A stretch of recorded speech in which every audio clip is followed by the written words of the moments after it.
The air was crisp and biting as the sun began to set behind the jagged peaks of the Himalayas, casting long shadows over the snow-draped landscape. For centuries, the region had been steeped in legends, whispers of a creature that roamed the high altitudes, elusive and enigmatic. The Yeti, or the Abominable Snowman, had captured the imaginations of adventurers, scientists, and thrill-seekers alike. As I stood on the precipice of this vast wilderness, I felt the weight of those stories pressing down on me, urging me to uncover the truth behind the myth. The journey began not in the mountains, but in the pages of history, where the Yeti had left its indelible mark. The first recorded mention of the creature dates back to the 19th century, when British explorers in the region began to hear stories from local Sherpas. They spoke of a large, ape-like being that roamed the icy slopes, leaving behind massive footprints in the snow. The tales varied from one village to another, some describing the Yeti as a fearsome monster, while others depicted it as a guardian spirit of the mountains, a protector of the sacred. As I delved deeper into the lore, I found myself captivated by the accounts of sightings. One particularly notable report came from the 1950s, when a team of climbers, led by Sir Edmund Hillary, claimed to have discovered strange footprints at an altitude of nearly 20,000 feet. The footprints were enormous, far larger than those of any known animal. Photographs were taken, and the world was abuzz with excitement. Could this be the evidence that confirmed the existence of the Yeti, or was it merely a trick of the mind, a mirage conjured by the harsh and isolating environment of the Himalayas? Intrigued by these stories, I decided to embark on a quest of my own, one that would take me to the heart of the region where the Yeti was said to roam. My journey began in the bustling town of Lukla, a gateway for trekkers heading to Everest Base Camp. The town was alive with the sounds of laughter and chatter, a stark contrast to the solitude that awaited me in the mountains. I met with local guides who had grown up hearing tales of the Yeti from their elders. Their eyes sparkled with a mix of skepticism and belief as they recounted their own encounters with the creature. One guide, Tashi, shared a particularly vivid story. He spoke of a night spent camping near a glacial lake when he heard a series of guttural howls echoing through the valley. The sound was unlike anything he had ever heard before, a primal call that sent shivers down his spine. He and his companions had huddled together, hearts racing as they listened to the creature moving through the dense forest. When morning came, they found massive footprints in the snow, but no sign of the creature itself. Tashi's story resonated with me, igniting a fire of curiosity within. What if the Yeti was more than a mere legend? What if it was a remnant of a time long past, a creature that had evaded the grasp of modern science? Equipped with my camera and a notebook, I set off on the trek toward Everest Base Camp, determined to immerse myself in the landscape that had birthed the Yeti myth. The path wound through dense forests, past cascading waterfalls, and over suspension bridges that swayed high above the rushing rivers. Each step brought me closer to the heart of the mystery, but also deeper into the unknown. The higher I climbed, the more I felt the presence of the mountains, their majesty both awe-inspiring and intimidating. As I trekked, I began to encounter other adventurers, each with their own stories of the Yeti. Some dismissed it as a hoax, a tale spun from the imaginations of those desperate for adventure. Others spoke of the creature with reverence, convinced that it was a guardian of the mountains, a being that deserved respect and protection. I listened intently, jotting down notes and recording interviews, piecing together a tapestry of belief that surrounded the Yeti. One evening, as I camped under a canopy of stars, I met a seasoned mountaineer named Raj. He had spent decades climbing the peaks of the Himalayas and had dedicated much of his life to studying the region's wildlife.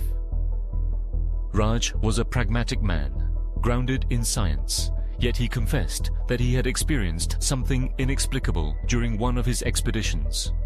He described a night spent at high altitude when he was awoken by a strange rustling outside his tent.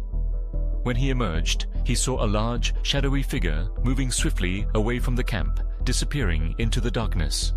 He had been too stunned to follow, but the encounter left him questioning everything he thought he knew about the mountains. Raj's story was a turning point for me. It was one thing to read about the Yeti in books and hear tales from locals, but to hear it from someone with such experience and credibility was different. It made me ponder the boundaries of belief and skepticism. What if the Yeti was not just a figment of folklore, but a creature that had adapted to the harsh realities of the Himalayas, evading human detection for centuries? As I continued my trek, I stumbled upon a remote village, nestled in a valley surrounded by towering peaks. The villagers welcomed me with open arms, eager to share their stories. They spoke of the Yeti as if it were a member of their community, a being that roamed the mountains but never intruded upon their lives. Children played games that involved mimicking the creature's distinctive howl, and elders recounted tales of encounters that had been passed down through generations. One elder, a wiry man with a weathered face, took me aside and shared a legend that had been etched into the fabric of their culture. He spoke of a time when the Yeti had saved the village from a devastating avalanche. According to the tale, the creature had appeared on the mountainside, howling in a way that resonated through the valley, warning the villagers of the impending disaster. They had heeded its call and evacuated just in time. The elder's eyes glimmered with a mix of pride and reverence as he recounted the story, as if the Yeti were a guardian angel, watching over them from the heights. This narrative of the Yeti as a protector resonated deeply with me. It was a stark contrast to the popular image of the creature as a monstrous figure lurking in the shadows. I began to wonder whether the Yeti was a reflection of humanity's desire to find meaning in the unknown, a symbol of the mysteries that still exist in a world dominated by science and technology. As I ventured deeper into the mountains, I encountered more stories, more sightings, and more questions. I met researchers who had dedicated their lives to studying the Yeti, scouring the terrain for evidence. Some had collected hair samples, claiming they belonged to the elusive creature, while others analyzed the footprints left in the snow. Each piece of evidence brought with it a new layer of intrigue, yet none provided definitive proof. The Yeti remained an enigma, a riddle that defied explanation. One particularly fascinating encounter was with a group of cryptozoologists who had set up camp near a glacial field. They had come equipped with high-tech cameras and thermal imaging devices, hoping to capture evidence of the Yeti in action.